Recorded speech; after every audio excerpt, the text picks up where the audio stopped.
നമസ്കാരം. മലയാളം മിഷന്റെ 2025 വിവിധ ഭാഷാ പുരസ്കാരങ്ങൾ അറിയിക്കുകയാണ്. ഇത് വിധി നിർണയം നടത്തിയ ജൂറി ഞാനും അതുപോലെ തന്നെ എൻ്റെ വലതുവശത്ത് ശ്രീ പി കെ രാജശേഖരനുള്ള ഭാഷാ വിദഗ്ധനായിട്ടുള്ള ശ്രീ ശിവകുമാറുമാണ് ഇതിൻ്റെ ജൂറി.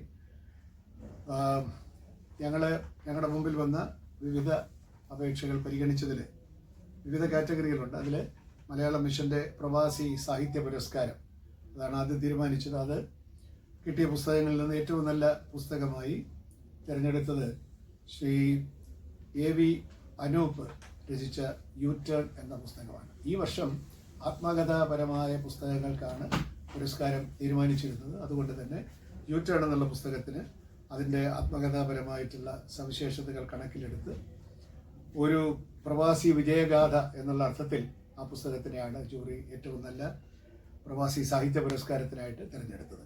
എന്നാൽ അതോടൊപ്പം തന്നെ വിദേശത്ത് താമസിക്കുന്ന, അമേരിക്കയിൽ താമസിക്കുന്ന ശ്രീമതി മനോ ജേക്കബ് രചിച്ച പിരിയൻ ഗോവണി എന്ന പുസ്തകവും അതിൻ്റെ ആകർഷകമായിട്ടുള്ള രചന കൊണ്ടും അതിൻ്റെ ഉൾക്കാഴ്ച കൊണ്ടുമെല്ലാം പ്രത്യേക ജൂറി പുരസ്കാരത്തിന് അർഹമായിട്ടുണ്ട്. അങ്ങനെ രണ്ട് പുസ്തകങ്ങളാണ്. ഒന്ന് അനൂപിൻ്റെ പുസ്തകവും അതുപോലെ ശ്രീമതി മനോ ജേക്കബിൻ്റെ പിരിയൻ ഗോവണി. പിന്നെയുള്ള പുരസ്കാരങ്ങൾ കണിക്കൊന്ന പുരസ്കാരം ഏറ്റവും നല്ല മലയാളം മിഷന്റെ ചാപ്റ്ററിന് ഏറ്റവും നല്ല ചാപ്റ്ററായി തിരഞ്ഞെടുത്തിരിക്കുന്നത് മലയാളം മിഷന്റെ തെലങ്കാന ചാപ്റ്ററാണ്.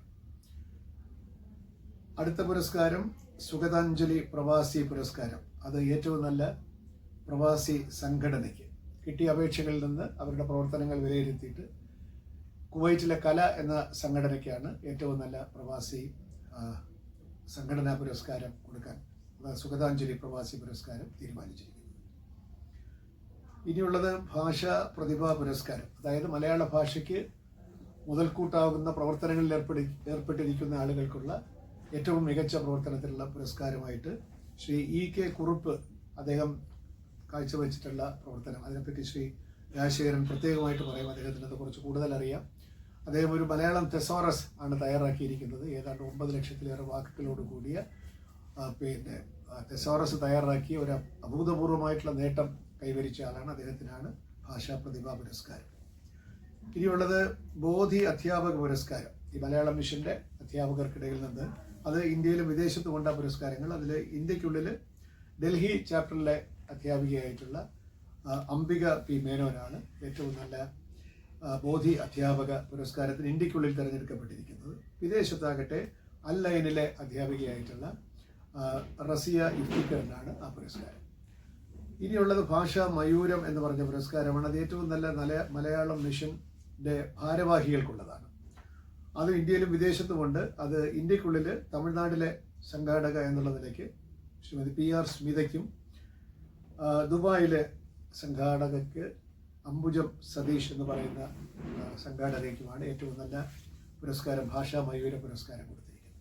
ഇതൊക്കെയാണ് ഈ വർഷത്തെ 2025 പുരസ്കാരങ്ങൾ. ഇതിനകത്ത് ശ്രീ ഇ കെ കുറുപ്പിന്റെ സേവനങ്ങളെപ്പറ്റി നമ്മളൊന്ന് കേൾക്കേണ്ടതുണ്ട്. രാജശേഖരനെ പറ്റി വെച്ചിരിക്കുക.